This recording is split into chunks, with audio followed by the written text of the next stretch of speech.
Do not listen to the silence after the hum stops. There is no silence. There is only a voice waiting for someone curious enough to lean closer. I leaned closer, and 5,000 souls followed me into the place where stars have eyes. The recording began 37 minutes ago. I know because the little chronometer built into my left wrist is still counting the seconds. Click, click, click. Tiny mechanical fingers sort through gears somewhere under my skin. It used to irritate me. Now I find comfort in the sound. It is the last sound I still hear with my ears.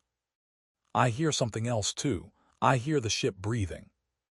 That is not a metaphor and not a poetic exaggeration. The martyr of glass breathes. Her bulkheads widen and contract with a rhythm I have learned to recognize better than my own heartbeat. 14 breaths a minute, exactly like a sleeping human being. And I hear them. They are scratching outside. Not against the hull. The hull was left far behind, beyond the layers of whatever our ship has become. They scratch at the fabric of reality itself, like nails dragging across the inner side of an eyelid. A million fingers, a billion, an infinity of fingers, each one belonging to something hungry. People who have never been in the warp think it is silent. A cosmic void, an ink-black abyss, the mute stillness of eternity. All those beautiful words from a chaplain's sermon. Lies, every word is a lie. The warp screams. The warp howls. The warp whispers into your ear in a language you understand, even though you have never learned it. Imagine a radio tuned between stations, that hissing, crackling sound. Now imagine voices beginning to surface inside that noise. Not whole words, only fragments. Syllables, intonations, emotions without meaning and meaning without words. That is what the warp sounds like. Now multiply it by infinity. Add the voices of everyone who ever screamed in pain, everyone who ever begged for mercy, everyone who ever cursed the heavens. All those voices mixed together, all sounding at once, layered over one another, making a cacophony that makes you want to tear your own ears off. And then add one more thing. The voices that do not belong to human beings. The voices that existed before the first star was born. The voices that will remain after the last star has gone dark. That is the warp. And I hear all of it, right now as I record these words. I hear their voices calling me by name, even though I have not spoken my name aloud for how long now? Months. Time is optional here. Time is an old joke nobody finds funny anymore. But I am moving too far ahead. You want to know how I ended up here. You want to know why wires run beneath my skin, why my eyes became lenses, why I no longer feel the cold of the metal that has grown into my spine. You want to know whether this was my choice. The honest answer is that I do not know. The dishonest answer is, of course it was not. I was a victim, an innocent servant of the Emperor seduced by dark powers. I fought until the last moment and lost. The true answer is somewhere between those two. But truth is also a frequency, and not everyone can tune themselves to it. It began on the 14th day of the warp passage from the Cindervault system to Orison Terminal. A routine route, well-charted, relatively calm, insofar as any journey through hell can be called calm. I was in my chamber, a small room, 3 by 4 meters, crowded with equipment most of the crew considered sacred and incomprehensible. Vox arrays, cipher engines, amplifiers, spiritual shielding filters bearing the private seals of Magos Helving. All of it was my world, my universe. I had spent more hours in that room than in every other compartment of the ship combined. My name was No. It does not matter what my name was then. That name belonged to another man. A man who believed in protocols, regulations, and blessed purity checks. A man who prayed before every shift and thanked the machine god after every successful connection. I was the Vox Master, the best in the sector if my service record can be believed. Not one communications failure in 17 years of service. Not one lost signal. Not one wrongly decoded transmission. My ears, Captain Elias Thorne used to say, were worth more than half the officers on the bridge. He was wrong, of course. My ears were worth nothing. The real value lay in something else. My curiosity, my inability to leave a mystery unresolved, my habit of digging through interference until I found the cause of every crackle. That habit killed us all. The warp storm came without warning. Of course it did. That is always how it happens. Navigators see the currents of the immaterium, but even they cannot predict when the sea will decide to go mad. Our navigator, Lady Seraphine of House Valcairn, said afterward, no, wait. She did not say anything afterward because her head burst apart. I heard it over the Vox. I heard the scream of her attendant, a young man named Ivan, who assisted her in the navigator's sanctum. I heard the scream end in a wet, sucking sound. Imagine the sound of a boot sinking into mud, only it was not mud. I tried to reach the bridge. Static. I tried to contact the engine shrine. Static. The medici deck, the barracks, the cargo holds, everywhere the same thing. White noise so dense it made my teeth ache. Then the runes on the astropathic choir panel went dark. You know what astropaths are.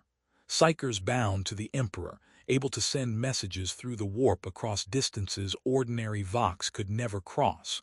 There were 3 aboard the Martyr of Glass. Old Severin, the silent woman everyone called Hush, and a very young boy whose name I never bothered to learn. 3 runes, 3 lives. They went out one after another, 12 seconds apart. I remember sitting in front of my console, staring at those runes. 3 little lights, green, blue, yellow, marking the presence of living minds in the astropathic choir. Green blinked and died. 12 seconds later, blue. Another 12 seconds later, yellow. Then darkness. I sat inside that darkness, not physical darkness. The lights were still working. I sat in the darkness of silence. For the first time in 17 years, my screens showed nothing but static. For the first time, my headphones carried not one meaningful sound. I felt blind, deaf, amputated from the world. There were nearly 5,000 people aboard the ship. Officers, ratings, tech priests, servitors, even a handful of passengers, pilgrims bound for the shrines of the terminal. 5,000 souls locked in an iron box in the middle of a raging ocean of madness. And none of them could hear one another except me. I was the only one on the ship who truly knew how to listen, the only one who could find a signal in any noise. And now I sat there useless as a broken servitor, staring at dead screens. It lasted perhaps an hour or 10 minutes. Time was already beginning to behave strangely. I noticed it from the clock on the wall, which slowed, then quickened, then stopped altogether. Then a fist struck the door of my chamber. "Vox Master," a voice shouted. It belonged to Lieutenant Marcus Vale, a young communications officer from the bridge. "The captain requires a report." I opened the door. Vale looked as if he had aged 10 years in the last hour. His uniform was rumpled, sweat shone on his forehead, and his eyes kept flicking from side to side. "There is no communication," I said. "I know that myself. What happened to the equipment?" "The equipment is intact. The problem is outside. The storm is choking everything, everything." His voice trembled. "Even the internal Vox." "Even that." "The gellar field is unstable. Bleed through from the immaterium is seeping through the seams."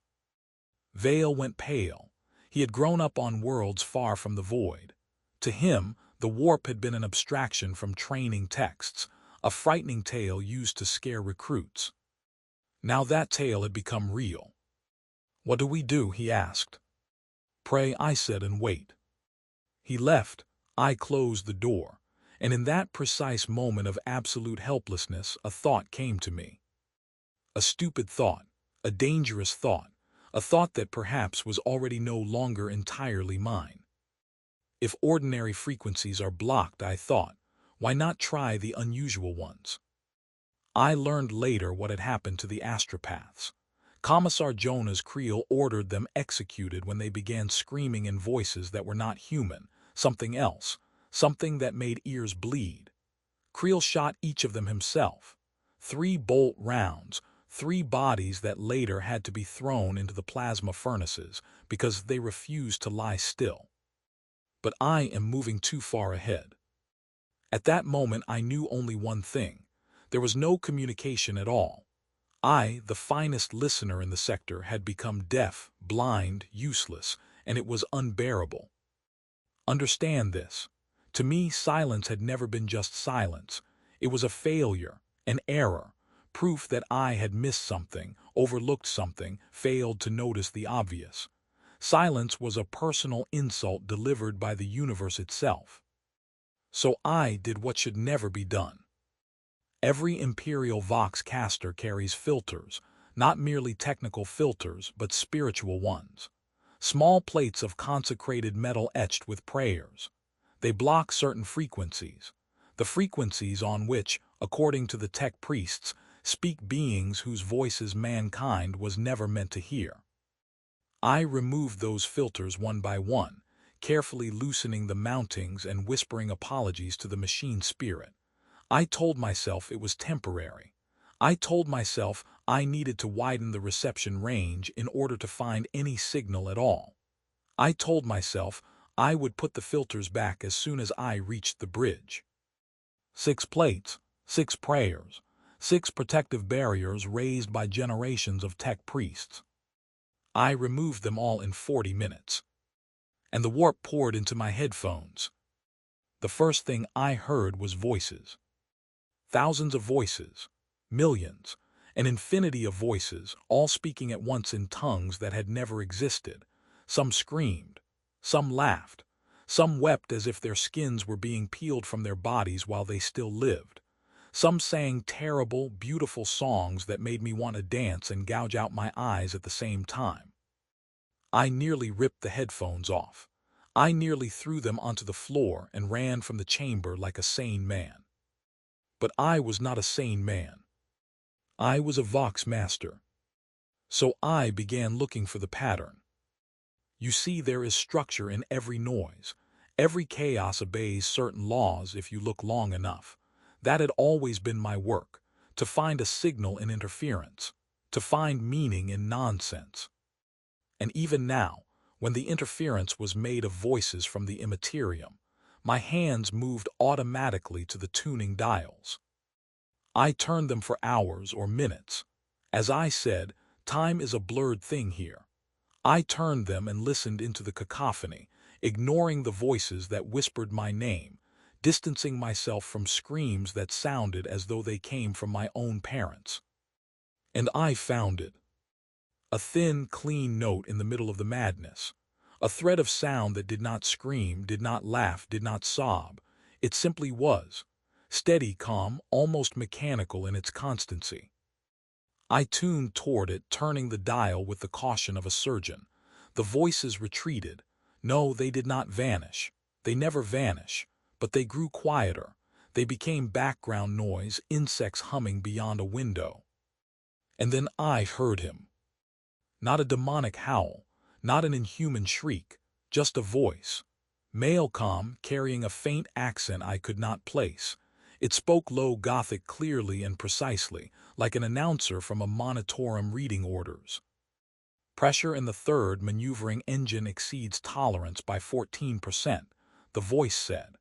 I recommend reducing load until the Geller field stabilizes. I froze. That made no sense, none whatsoever. How could a voice from the warp know the state of our engines? How could it know we existed at all?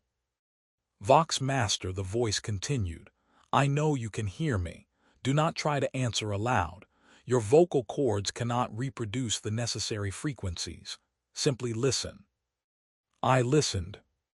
I sat in my chair, pressing the headphones tight to my ears, and listened as a stranger in the depths of hell gave me technical recommendations for saving the ship. The Geller field is degrading unevenly. Weak point, Sector 18 Alpha, near the aft torpedo tubes. If it is not reinforced within the next 3 hours, a breach is inevitable. I did not believe him. Of course, I did not believe him. All my training, all my years of service screamed that it was a trap. Voices are always a trap. Demons lie. Demons tempt. Demons promise salvation, then devour your soul. But I had no choice. The bridge still could not be reached. The ship was drifting through the storm, blind and deaf. And the voice, that impossible, inexplicable voice, was the only one offering any solution. I left my chamber for the first time during the passage and made my way through dark corridors. The main lighting had failed. Only emergency lamps burned on the route to the engine shrine. I found Tech Priest Marcelin, hiding in a recess between generators, murmuring prayers over ritual oil. "Third maneuvering engine," I said. "Pressure is exceeding tolerance by 14%. Marcelin stared at me as if I had grown a second head. "How do you know?" "It does not matter, check it." He checked. His mechanical eyes widened, insofar as augmetics can widen. 13.8%. "How did you?" "Vent the pressure now, and send servitors to Sector 18 Alpha by the torpedo tubes. The Geller field generator must be reinforced. Protocol requires approval from the bridge. The bridge is not answering, do it." He did it, not because he believed me, but because he was afraid. Afraid of me, afraid of the storm, afraid of what would happen if he was wrong. Fear is an excellent motivator, one of the few that truly works. 3 hours later, or what I believed to be 3 hours, the ship shuddered. Not with impact, but with relief. If metal can sigh, the martyr of glass did exactly that. I returned to my chamber and put on the headphones. "Good," the voice said. I could almost hear the smile in his tone. "Very good, Vox Master, you listen. That is a rare quality." I asked who he was. I knew he had asked me not to speak aloud, but I could not stop myself. "One who wishes you salvation," he said. "One who sees the way through the storm. One whom you may call the Saint." The Saint. I should have understood then. I should have heard the mockery inside that word. I should have felt the snare. But I did not hear mockery. I heard only hope, and I seized it like a drowning man seizes wreckage. Over the following days, or weeks, or hours, I lived by the instructions of the Saint. He told me when the storm would strengthen, and I warned Captain Thorne minutes before the ship was thrown from side to side. He told me where to search for damage in the life support systems, and the servitors found cracks exactly where he had indicated. He told me that certain crewmen should be kept away from certain corridors, and those who did not listen were later found dead, their faces frozen in masks of horror. The captain began calling me the eyes of the ship. Commissar Creel watched me with suspicion but said nothing. The results spoke for themselves. The tech priests whispered behind my back, calling me touched by the grace of the Omnissiah. I bathed in their admiration. I soaked it up like a sponge drinks water, and every night I returned to the chamber to speak with the Saint. He told me things, astonishing things, about the nature of the warp, about how sound and light behave differently in the immaterium, about frequencies the human ear should not hear but can hear if the equipment is tuned properly. He spoke of a great ocean of energy where the thoughts and emotions of all living beings drift like tides, of currents that carry those thoughts to distant shores, of beings that catch them as fishermen catch fish. "You are special, Vox Master," he said one day. "You have a gift, the ability to hear what is hidden from others, the ability to tune yourself to frequencies most consider unreachable." "It is simply technique," I answered, "years of training." "No, it is something more, something innate. You were born to listen, born to become a bridge between worlds."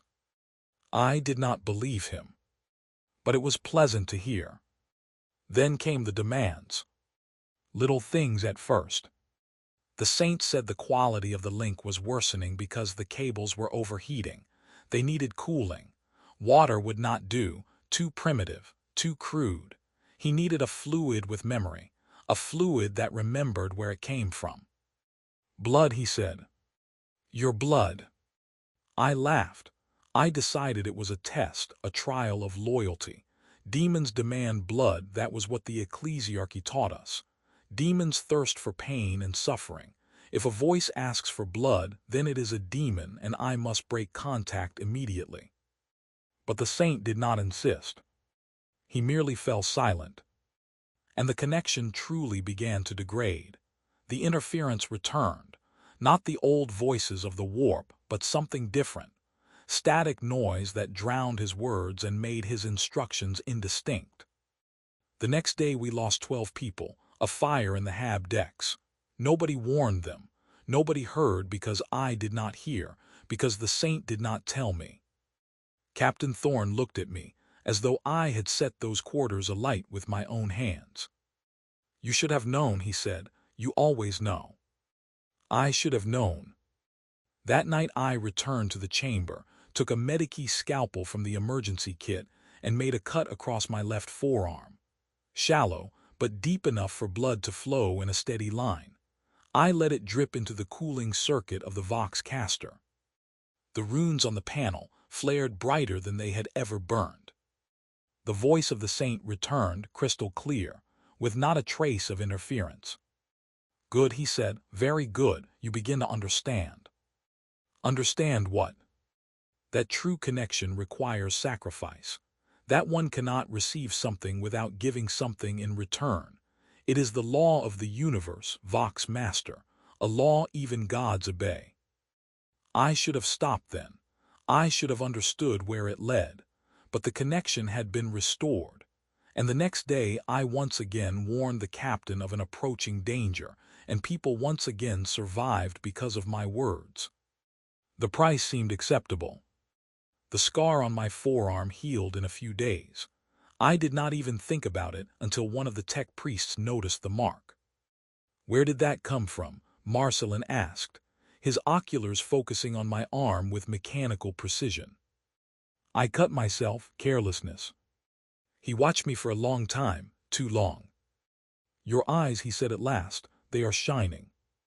I passed a hand over my face and felt nothing. It is reflection from the panels, I said. There are many indicator lights here. Marcelin nodded, but I saw that he did not believe me. We stood in a corridor near the engine shrine. I had left my chamber to inspect the condition of the Geller field generators in person. Machinery hummed around us. The air smelled of oil and incense, which the tech priests burned before every critical system. Vox Master, Marcelin said, lowering his voice. May I ask a question? Ask it. Where do you get the information? The information that saves us every time. I said nothing. I am a tech priest, he continued. I understand machines. I understand how Vox systems work, how filters are made, how energy moves through circuits. And I know that what you are doing is impossible, physically impossible. You hear things that cannot be heard. You know things that cannot be known. Does the Omnissiah not teach that the universe is full of mysteries? The Omnissiah teaches that mysteries must be revealed. Marcelin stepped closer. His mechadendrites trembled like the antennae of an insect. You have revealed some mystery, Vox Master, and I want to know which one. I looked at him, at that man who had surrendered half his body in service to the machine, who had spent decades studying the sacred texts of Mars, who believed sincerely, without the shadow of doubt, that knowledge was the highest form of worship. And I realized I could trust him. There are frequencies, I said slowly. Frequencies our filters block, frequencies considered dangerous. You removed the filters. Yes. And you heard something, someone. Marcelin's eyes flared, literally. Their inner glow brightened for an instant. A demon. I do not know. He calls himself a saint. Silence, long, heavy silence, broken only by the hum of the generators. That is madness, Marcelin said at last. What you describe is a classic tactic of the powers of chaos, a voice that offers help, advice that seems useful at first, gradual corruption. I know. And you listen anyway. What choice do I have? I said, spreading my hands. The navigator is dead. The astropaths are dead. The storm does not end. Without his guidance, we would already be dead, every one of us. Marcelin said nothing. I could see the mechanisms of his brain, half organic, half silicon, processing the information, weighing risks, calculating probabilities. If I report you to the commissar, he said, you will probably be executed. Yes. And if I do not report you, perhaps we will all survive, all of us including you. Again silence. I must think, Marcelin said. Think, but not too long. The Saint says we will soon need special assistance, technical assistance. What kind? I do not know yet, but when I do, I hope I can count on you. Marcelin did not answer. He simply turned and disappeared deeper into the engine shrine, back to his generators and altars, to the prayers and litanies he believed protected the ship from corruption. I did not know whether he would report me. And strangely, it barely troubled me. The Saint was right. Sooner or later, everyone comes to him. The only question is how long they need to overcome fear. And that night, when I looked into the darkened cogitator screen, I saw it myself. A faint glow deep inside my pupils, pale blue, almost invisible like a distant star. I told myself it meant nothing. I told myself fatigue was playing strange tricks on my sight. I told myself everything I needed to tell myself in order to continue. Because the Saint was waiting, and he had new instructions. The storm was worsening. I felt it even without the words of the Saint. I felt how the ship trembled, how the bulkheads groaned under strain, how the gellar field flickered more and more often, allowing thin tendrils of the immaterium to slip into our fragile shelter of reality. People began seeing things from the corners of their eyes in the dark angles of corridors, shadows that moved incorrectly, faces in metal surfaces that belonged to no one on the crew, voices in the ventilation, whispering in languages no one understood. Chaplain Bardal Gray, a stern man with a face like a mask carved from stone, held prayers every 4 hours. The devotions droned through the Vox transmission, filling the corridors with words of faith. But I heard the tremor in his voice. I heard fear breaking through the ritual formulas. Then the Saint gave me a new instruction. The whirl, he said. We are approaching the whirl, one of those places where the immaterium twists into a vortex. To pass through it by ordinary means is impossible. What must we do? Align the psychic background. Create a resonance that will push the chaos aside. So, the pause was long, viscous, like a drop of resin. Singing, he said at last. The human voice is a powerful instrument. When thousands of voices merge in unison, they create a wave that can pierce even the walls of reality. You want the crew to sing. I want the crew to resonate. One note, one pure note repeated again and again. It is not as difficult as it seems. I explained it to the captain. He stared at me as if I had suggested throwing the engine through an airlock. Singing, Thorn repeated. You want my people to sing in the middle of a warp storm. I know how it sounds, but it will work, trust me. I have trusted you many times already. Captain, if we do nothing, the whirl will tear us apart. You have seen the navigator reports. Our course takes us straight through its center. The navigator is dead. I know, but I hear where we are being carried. Thorn was silent for a long time, then he nodded. One note and the third octave, 440 hertz. The order spread through the ship by the Vox system. To my surprise, Chaplain Gray supported it. He found a theological justification, something about the harmony of the spheres and the voice of the Emperor sounding through his children.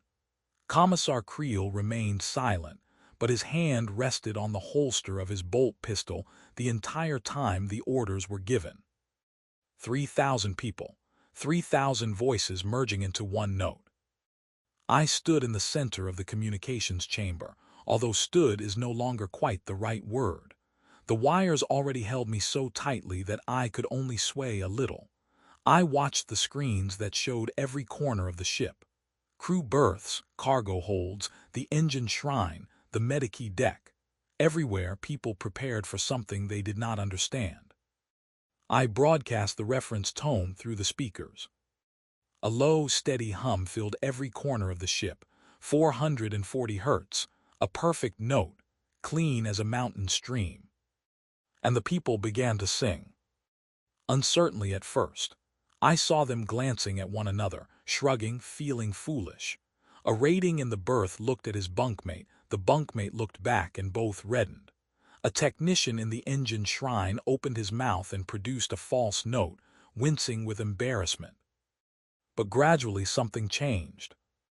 One voice joined another. Another joined a third.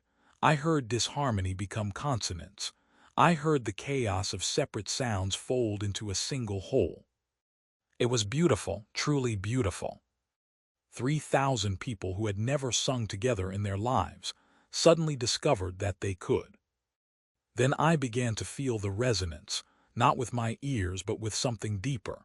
Some part of me that had appeared only recently, a part growing each day, each time I poured blood into the Vox system. I felt sound passing through the decks, through the bulkheads, through the very fabric of the ship. I felt metal vibrate. I felt plastic hum. I felt the air in the ventilation shafts begin to resonate. The martyr of glass was singing. Not the people, the ship itself. Her machine spirit woke, taking up the voices of the crew, amplifying them, reflecting them, returning them. We created a feedback loop. Human voices resonated with metal. Metal resonated with human voices. And all of it together made a wave so powerful I felt it in my teeth. Then I heard something outside scream. Not a human scream. Something ancient, something hungry, something that had hunted ships for millions of years in the bottomless depths of the immaterium. It had already reached its claws toward us. I had seen that in dreams. I had seen the shadows of claws scraping against the Gellar field. And suddenly it recoiled, like a beast hearing a sound that caused it pain. Yes, the saint whispered in my headphones. His voice was full of pleasure, full of pride. Yes, do you hear? They fear you, they fear your harmony. They are used to cacophony, to screams of terror, to howls of pain. They feed on disharmony. And you have created the opposite, something pure, something united. It is working, I whispered. Of course it is working. Everything I tell you works. Have you not understood that yet? The singing continued for hours. People collapsed from exhaustion. Others replaced them. Some had blood running from their ears. The resonance damaged eardrums, but no one stopped. No one dared stop. I saw ratings supporting one another. Those who could still stand helped those who were falling. I saw the tech priests, including Marcellin, join the choir. Their mechanical voice modulators held the note with perfect purity. I saw even the servitors, those wretched half-humans, half-machines, moving their lips in time with the rest. We were one. For the first time in the entire passage, perhaps for the first time in the history of the ship, 5,000 different beings became one. And it was magnificent. We passed through the whirl. When it ended, I walked the ship. I wanted to see with my own eyes what had happened. People lay along the corridors, not dead, only spent. Many still hummed in their sleep. Their lips moved, shaping that same note, 440 hertz, in the third octave. The note that had saved us all. The note I now heard constantly, somewhere at the edge of perception, beneath every other sound. Captain Thorne found me in the cargo hold. He looked as if he had aged 10 years. It worked, he said. Not gratitude, merely a statement of fact. Yes. How did you know? I opened my mouth to answer, and heard my voice come from every loudspeaker on the deck at once. I hear things, Captain, things others do not hear. Thorn stepped back, and his hand flew to his weapon. Your voice, he began. I know, do not worry, it is only resonance, a side effect. He did not believe me. I saw it in his eyes, but what could he do? Kill the man who had just saved the ship.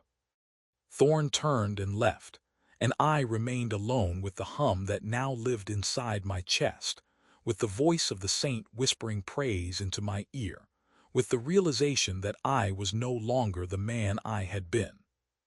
And the strange thing was, it did not frighten me. Commissar Creel came on the third day after the whirl. I heard his footsteps long before he appeared in the doorway of the chamber, heavy, rhythmic, inexorable, like a metronome, the sound of a man who had made a decision and would not turn away from it. He entered without knocking, a bolter in his hand aimed at my chest. Stand, he ordered. I did not move, not because I could not, but because I saw no point. The wires running from the Vox panel had already grown into my forearms. Disconnecting them would damage both the equipment and myself. I cannot, Commissar. As you can see, the communication system and I have become kin. Creel came closer. His eyes, ordinary human eyes without augmetics, studied me with professional coldness. I knew what he searched for: signs of corruption, marks of chaos, proof of what he had suspected for a long time. Your skin, he said, it has fused with the headphones. I raised a hand to my ear. Indeed, the soft silicone of the ear seals no longer felt separate from flesh. The boundary between them had blurred like watercolor in rain. A side effect, I repeated, the same words I had spoken to the captain. Heresy, Creel answered, that is what it is called. It is called adaptation, evolution. The ship requires more from me and I give more. The ship, or whatever, speaks through your equipment. I smiled. I felt the muscles in my face moving in unfamiliar ways. They were changing too, adapting to a new form of being. Commissar, let us be honest. You know I am the only one who can take the martyr of glass through the storm. Without me, everyone aboard will die.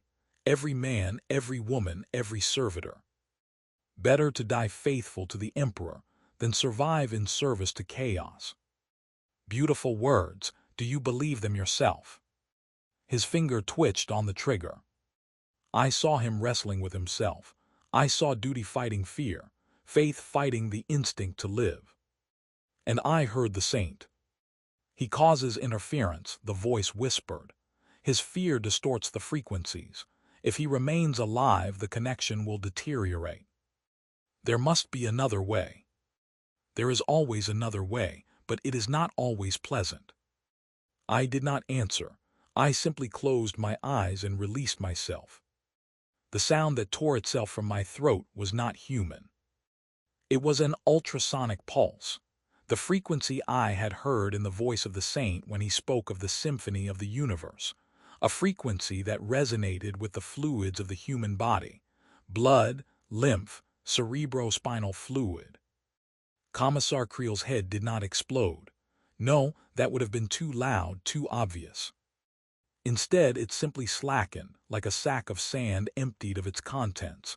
His face kept the same expression: anger, resolve, the righteous fire of an inquisitor. But behind that expression there was nothing left. Only porridge made of neurons and vessels, turned into useless slurry. The body fell. The bolter struck the deck with a ringing sound, and I opened my eyes. Good, said the saint. Very good, now you understand. I understand what? That sound is power, that the correct frequency can create and destroy, that you are no longer merely a listener. You are an instrument, you are a voice. I looked at the body of the commissar. Somewhere inside me, deep in the places that still remained human, something screamed. Something wept and begged for mercy. But the sound was faint, almost indistinguishable beneath the hum filling my head. I need to announce his death, I said. Of course. Say that he died heroically defending the ship from the taint of the warp. They will believe it. They will hear your voice, and they will believe what they hear. I reached for the Vox panel. I noticed only then that my fingers no longer bent at the joints in the usual way. Some phalanges had lengthened. Others had fused, as if my hand was becoming part of the equipment, an extension of wires and circuits. "Attention, crew," I said. And I heard my voice. It sounded from every speaker on the ship, from every Vox caster, from every loudhailer, even those that were switched off or damaged. My voice passed through static, through interference, through the very fabric of reality. "Commissar Creel has fallen the death of the brave. He defended us from a threat you did not see. Remember him. Honor his sacrifice. Continue to bear your duty as he bore his." Silence. Then an answer. Thousands of voices repeating my words. Thousands of souls accepting my lie as truth. Because truth is also a frequency. And I had just learned how to tune it. The ship changed. First small things. Corridors that seemed longer than they had the day before. Doors that opened into the wrong rooms. Bulkheads where strange patterns surfaced, not rust, not corrosion, but something like veins beneath skin. Then larger things. The metal of the hull began to resemble bone, not metaphorically, literally. Milk-white porous with a barely visible organic texture. The tech priests examined it and found no explanation. The chemical composition remained the same. Steel, titanium, ceramite. But the structure changed at the molecular level. The crew changed too. I saw it during my rare departures from the chamber. People moved differently, more smoothly, more coordinated. Their speech slowed. Their eyes emptied, turned inward. Many stopped eating and said they felt no hunger. Others stopped sleeping and said they dreamed of sounds. Endless hypnotic sounds they did not want to interrupt. Then some began to mutate. A rating named Owen, I had known him as a quiet man from the cargo crew, grew gills. Real, functional gills in his neck, opening and closing with each breath. He did not panic. He did not scream. He simply showed them to me as I passed and smiled. "Now I can breathe the ether," he said. "The saint has blessed me." I did not ask how he knew that word. I knew how. The voice of the saint no longer belonged only to me. It spread like an infection, like a virus, like a radio wave no one could jam. People heard him in the noise of ventilation systems, in the hum of engines, in the creak of metal. They heard and accepted, heard and changed their faith. Captain Thorne lasted longer than the others. He locked himself on the bridge with a handful of officers and tried to preserve order. But even from there I could hear his voice weakening.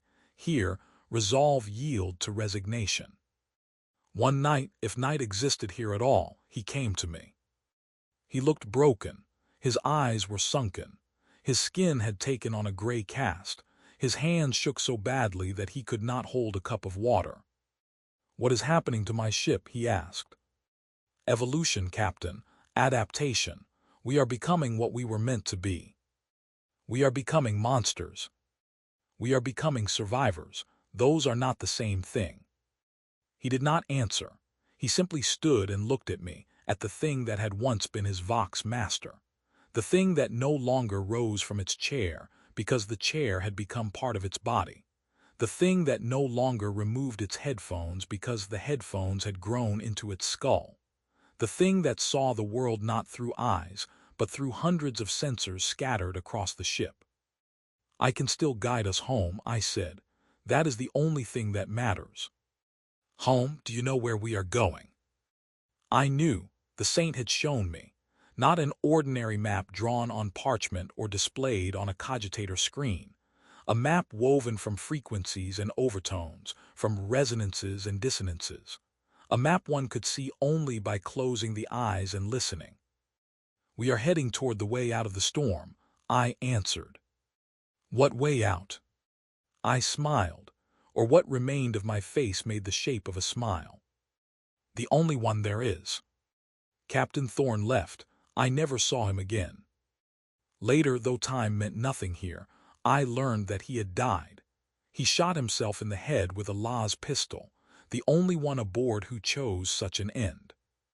I felt no grief, no relief, nothing but the hum, eternal, all-pervading, filling every cell of my being, and the voice of the saint whispering, "Soon, very soon, you are almost home." That same night, or that same day, or that same eternity, I took the final step.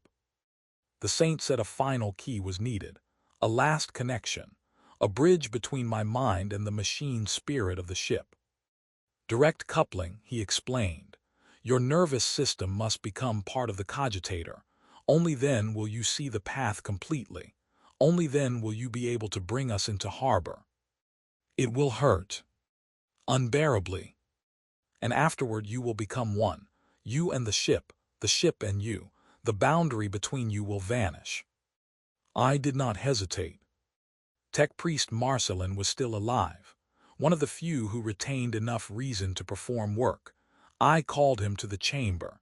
He came slowly, uncertainly, but he came. "I need help," I said, "a technical procedure." Marcelin looked at me.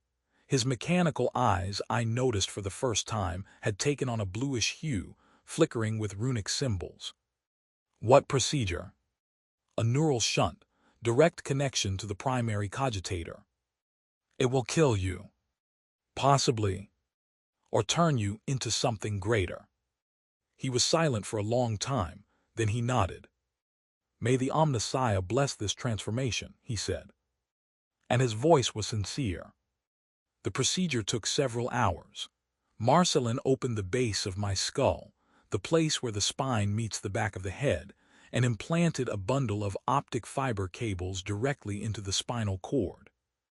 The pain, I cannot describe it. Human language has no words for such pain. It was fire, ice, acid, and suffocation at once. It was death and birth in a single instant. Then the pain stopped.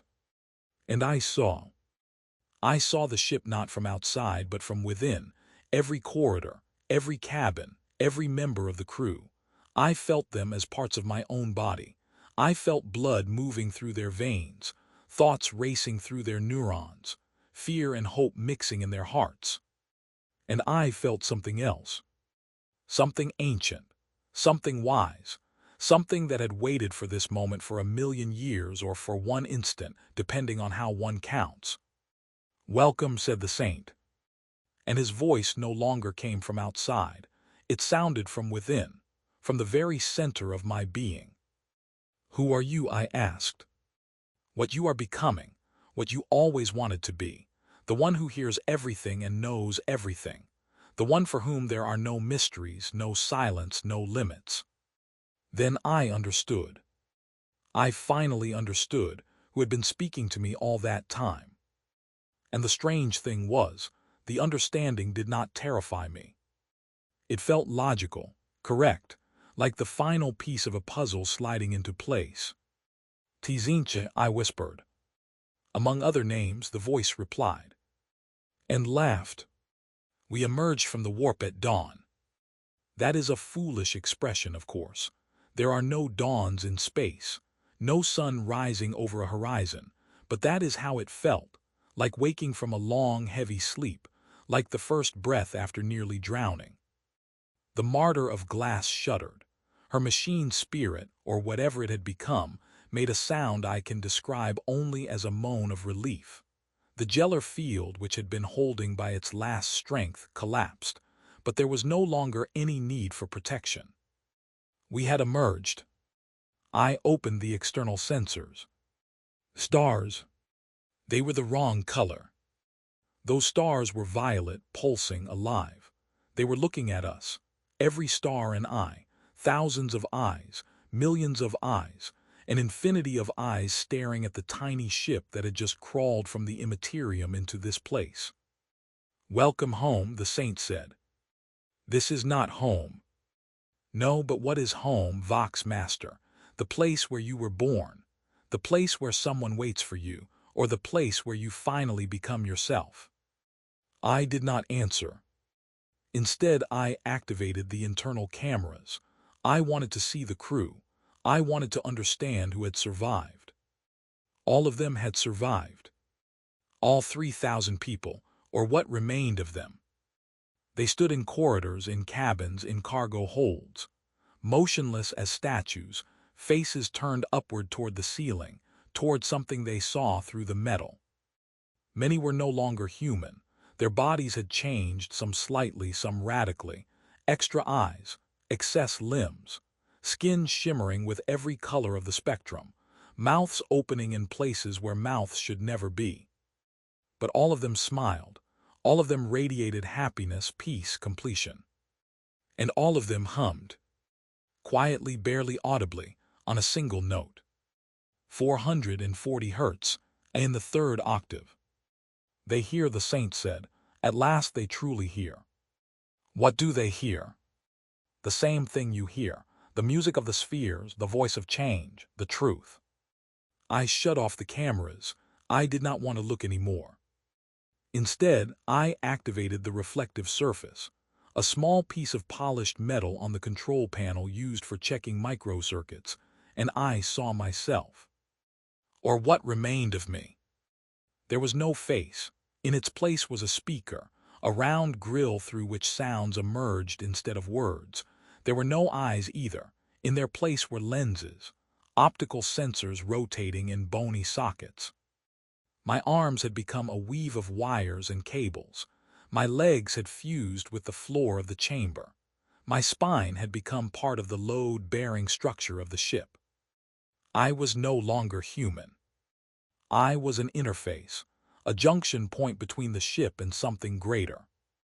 Is this me? I asked.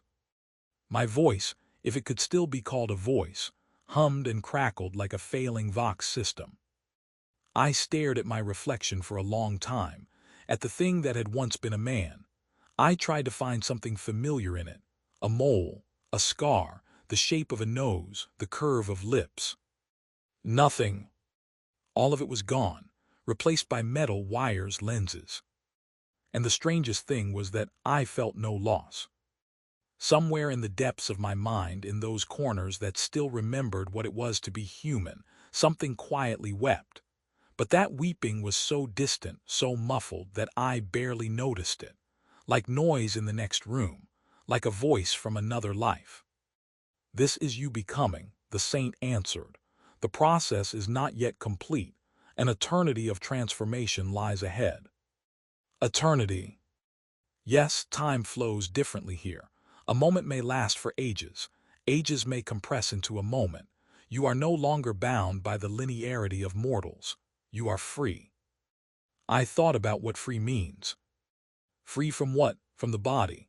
Yes, perhaps. From fear of death, perhaps. From doubt, from choice, from the burden of morality. Where have we come? To a place where change is law.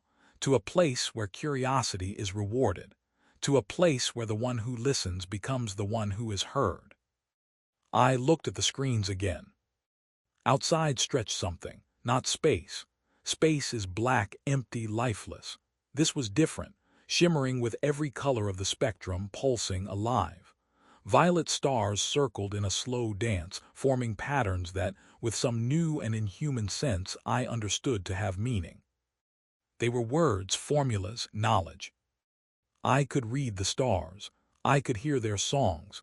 I could understand their secrets. And in that moment, I grasped the scale of what had happened. We had not escaped. We had not returned to real space. We had arrived where we had been led from the beginning, into one of the countless domains of the architect of fates, into a corner of the immaterium where reality obeys the rules he sets. Tzeentch, the changer of ways, the great conspirator, the lord of sorcerers. The god who seduces not with pleasures of flesh, nor with strength, nor with immortality and rot. The God who offers something far more dangerous. Knowledge. I thought about that while I watched the dancing stars. I thought about how it all began, with simple curiosity, with the desire to hear what was hidden, with the inability to leave a mystery unsolved. That had been my weakness. Not weakness of will, not absence of faith, not fear or greed, only curiosity, the desire to know, an unquenchable thirst for answers. And Tzeentch, that cunning, patient, infinitely inventive demon god, found that weakness, played it, fed it, and turned my greatest strength into my ruin. "The garden of Tzeentch," I whispered. "One of the gardens," the saint replied, "one among countless. A place where designs grow, where intrigues flower, where changes ripen. A place where those like you find their true purpose." I should have been horrified. I should have howled with the realization that my soul, and the souls of 3,000 people, belonged forever to a demon. But there was no horror. There was only interest. "What sounds will I be able to hear here?" I asked. And the saint laughed. "That was long ago, or just now, or 1,000 years from now. Time here is a joke, understood only by those who have long since stopped being human. The martyr of glass is no longer a ship. She is something else. Something living, thinking, capable of traveling between dimensions as easily as an ordinary vessel crosses the void between stars. Her crew is no longer a crew. They are part of me, my eyes, my ears, my hands. And I am her voice. A voice that can be heard everywhere, in every Vox Caster of the Imperium, in every cogitator, in every astropathic choir, in every radio receiver on every forgotten world of the segmentum. I am interference on the line. I am static in the headphones. I am the crackle a communications officer hears before sleep. And sometimes, rarely, but still sometimes, I find one who truly hears. One who does not switch frequencies, does not remove the headphones, does not run to the chaplain's screaming of taint. One who leans closer, listens harder, and tries to make out words inside the noise. There are few such people. But they exist.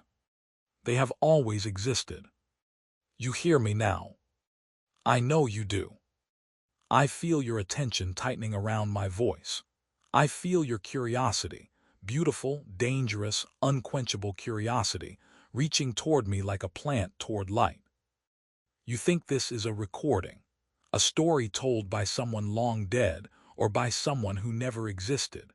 You think you are safe behind a screen, millions of kilometers from the horrors I describe. You are wrong. I am here, right now, in the hum of your refrigerator, in the crackle of a lamp, in the ringing in your ears that has followed you since childhood, in the fan noise of your computer, in the distant drone of wiring behind the wall. You have never noticed how many sounds surround you, how many voices speak at once, every second, every instant of your life. You learn to ignore them. Your brain filters them out, sets them aside, marks them as background noise. But what if it is not noise? What if there is meaning in every crackle, every hum, every rustle? I am the frequency you have always feared to tune, the note at the edge of perception that you heard in childhood and tried to forget, the voice in the static that said things you did not want to understand. And now you know. You know that silence does not exist, that the universe is full of voices, that every sound is a message if one knows how to listen, that somewhere in the depths of space, in places the human mind refuses to admit are real, there are those who want to speak with you. You have a choice. You can forget this story. Call it fiction, entertainment, the fantasy of a diseased mind.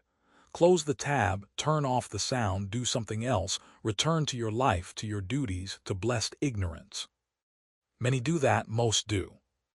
They hear my voice at the edge of consciousness and turn away.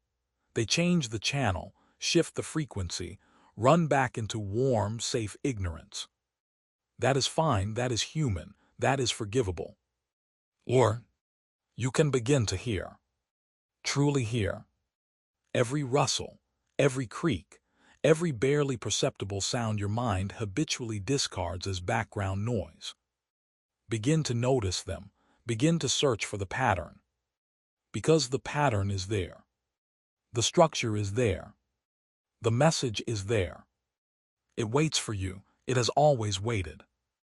From the moment you first asked a question with no answer, from the moment you first felt that the world was larger than it seemed, from the moment you first heard a whisper in silence and did not turn away. And if you find it, if you tune yourself to the correct frequency, if you allow yourself to hear what is hidden from others, we can speak. I will tell you things, astonishing things, things that will change everything you knew about the world, about yourself, about the limits of the possible, about what waits beyond the stars, beyond time, beyond reality itself. I will show you the path that brought me here, the path that can bring you here too, the path that begins with one simple act. You only need to listen.